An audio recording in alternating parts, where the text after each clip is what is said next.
Hey guys, God bless you. In this video, it's actually going to be a series of videos, but in this first video, I'm going to show you guys how to get multi-tracks ready for the weekend.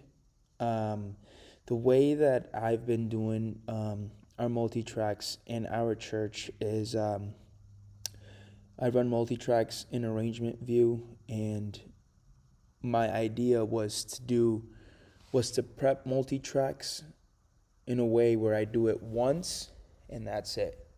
And it's been working very good for me. A lot less time taken into doing this. So I want to show you guys how to do it. In this video, we're just going to cover up how to prep one song and get it ready and then mix it into multiple songs, especially in my church environment. So let's dive right into it. So in here, this multi-track was purchased on multitracks.com, and usually the multi-tracks that come from multitracks.com already come labeled as far as the song parts, and everything is colored. It's very nice, very easy to look at, but we're actually gonna make it so that it's more for us, more for our church environment, if that makes any sense. So let's dive right into it.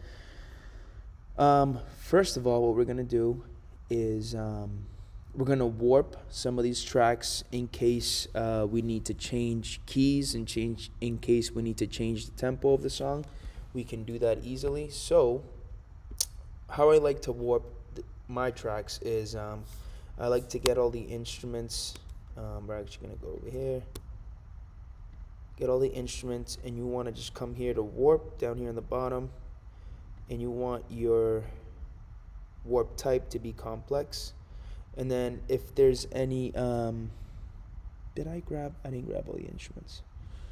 I'm going to go all the way down to keys 1. I'm going to do warp complex, and then if there's any background vocals, we're going to warp this one as well. We're just going to put it in Complex Pro. And the reason for that is Complex Pro, just when you're changing keys, it does sound a little better than regular Complex. So that's the reason why we do that.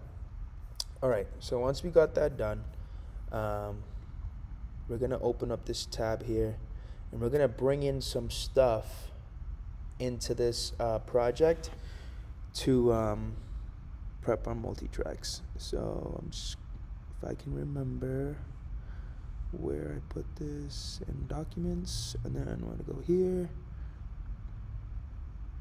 keep scrolling down. All right, so we want to bring this in our project right over here. All right, and then we want to drag it all the way.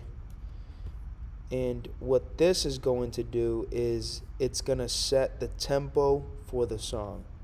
All right, and then we want to bring this markers in here, and you see how this is highlighted already. You're just going to click on that, then you're going to do Command Shift M, and what that's going to do is it's going to create an empty MIDI track. All right, once we got that done, we're going to color these black. All right, and then double click on that again and assign track colors to the clips, and we're going to bring both of these to the top. All right, now what we want is we want our markers at the very top and our tempo down on the bottom. Okay, so as we can see up here, the song is in 83 BPM, so we're going to click on this tempo clip right here, on this tempo clip, right? Yeah, it's clip. Okay. Tempo clip. You're going to rename it, and we're going to call it tempo dash 83 BPMs. Okay. Then, still on that same clip, you're going to come down here to the bottom, and you're going to change that to 83 BPMs, and then you're going to put this so it leads. All right. So this clip right here is going to lead all the other clips. All right, if that makes any sense. Okay, once we got that done, we're gonna come over here to markers. We're gonna open it, okay? Make sure you do this when you're going to do your markers. And the reason why we wanna do markers, you might ask yourself, oh, why are we gonna do markers if there's already markers here?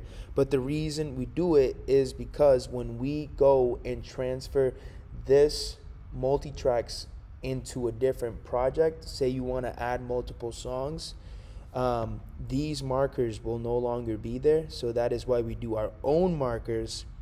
So when you get into that multiple song project, you're able to see what part of the song you're going into. Okay? So we're going to do markers for the song. Okay? Before you do anything though, you're going to have to open this, because or else this won't work. You have to open this markers tab in order for this to work. Okay? Then you're gonna zoom in here. You're gonna come over here, right? Click on this markers MIDI clip, and you're gonna do Command E. I'm sorry, Command R. Sorry about that. And you're gonna name it whatever that that song part is. So this is count off, right? Bam. And then you're gonna come over here to this very first flag that you see here, and you're gonna do Command E, and then right arrow, and then Command R. All right, and then you're gonna name it intro. And then to get to the next flag without actually having to click on it, you're gonna do Option, right arrow, then Command E, right arrow, Command R. All right, and as you do this, it's gonna get a lot easier. So again, Option, right arrow, Command E, right arrow, Command R. And if it's the same thing, you just press enter. Verse 1, all right? And then again, Option, right arrow, Command E, right arrow, Command R, and then so on and so forth. And now, once you pick it up, you should be able to go pretty quick. Right here. This one. Oh. And Z.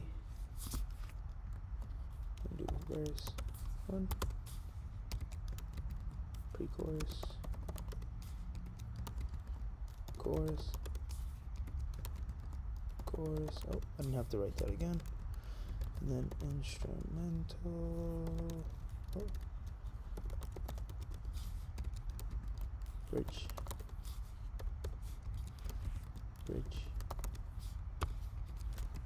Chorus.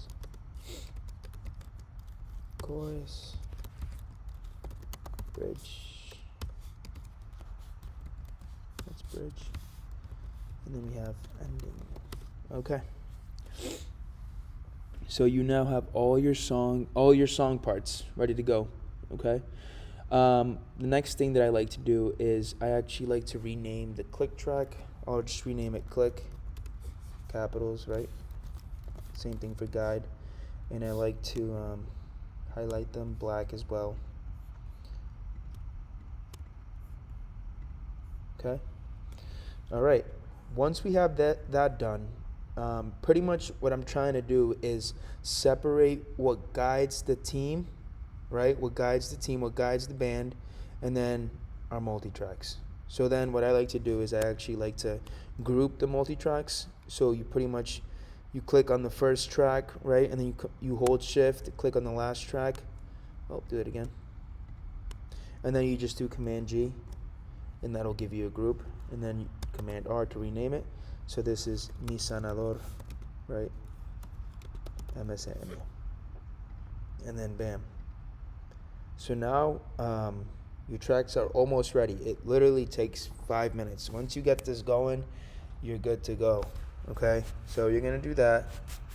Then you're gonna go into session view, and you want to make sure that you have 3 return tracks. Okay, this first return track is gonna be just regular tracks. The second one is gonna be bass tracks, and then the third one is gonna be keys. And by keys, I mean like the keys that you're gonna be playing in church, because we do play or have our keys rig in Ableton, so we run both our keys rig and our tracks in Ableton all at the same time, and it's awesome. So I'm a color freak. I like to have everything the same color, right? And one of the last components that we're gonna do is we're actually going to send our tracks in different buses, okay? That way we can separate our tracks and send them into different outputs for our sound engineer here at church. So first thing that we're gonna do is we're gonna highlight all these clips. So again, drums, you click on drums, shift, last one, last track, and then where it says audio 2, you're actually going to send it to sends only. Okay, once you do that, bass is going to get sent to B, and then everything else is going to get sent to A. This, man.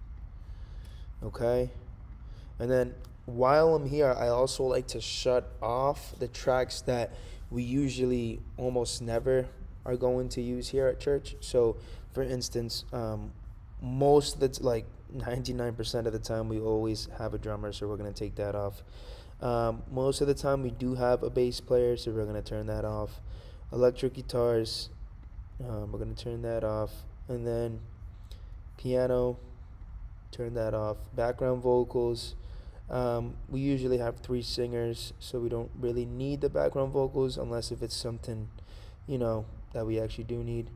The keys I'll leave on, just in case. If there is actually someone playing pads, I'll definitely shut it off. But we'll leave it like that for now. So as you guys can see, we're really not using much tracks. We're using tracks that are really instruments that we really don't have here, or just stuff that's gonna fill in. That's literally why we use tracks. It's just to fill in, not to replace any instrument that we already have here. All right, so let me just make sure that we have everything good to go. This is on lead. Everything should be good to go. We're gonna close this tab. So another thing that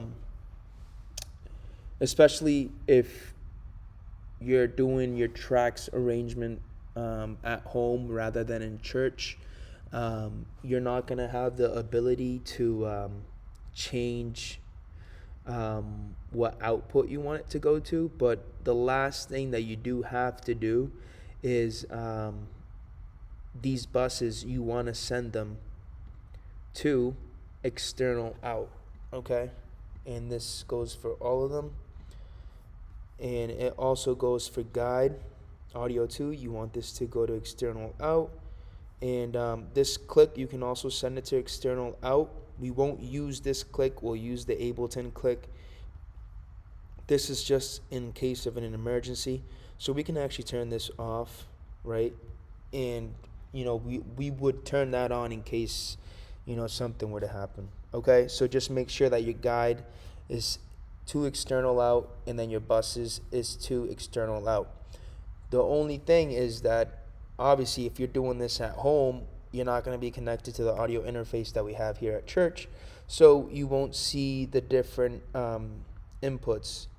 But just so you know, tracks will always be sent to 3 and 4 in the audio interface. The bass will be sent to output 5.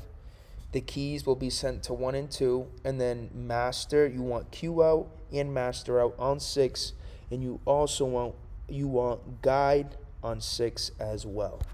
Okay, and then I think that's pretty much it for getting the tracks ready. It's very simple, very easy. So the very last step, and this is probably the most important step, is how you save this. Okay, so we're gonna go to File, and you're gonna do Save Live Set As, and you don't want to save it in the folder where it came in from multitracks.com. You want to just save it on the desktop. All right, and then obviously you want the song name, Mi Sanador, en vivo, como en el cielo, right? And it's in the key of C. And then you just want to put in parentheses arrangement view. All right, and that's just to separate it. So we have the difference between the Ableton project that came from multitracks.com and then this one that we just made right now. Okay, so you do command, you're gonna do save, and then the very last step that you're gonna do is you're gonna come over here to collect all and save.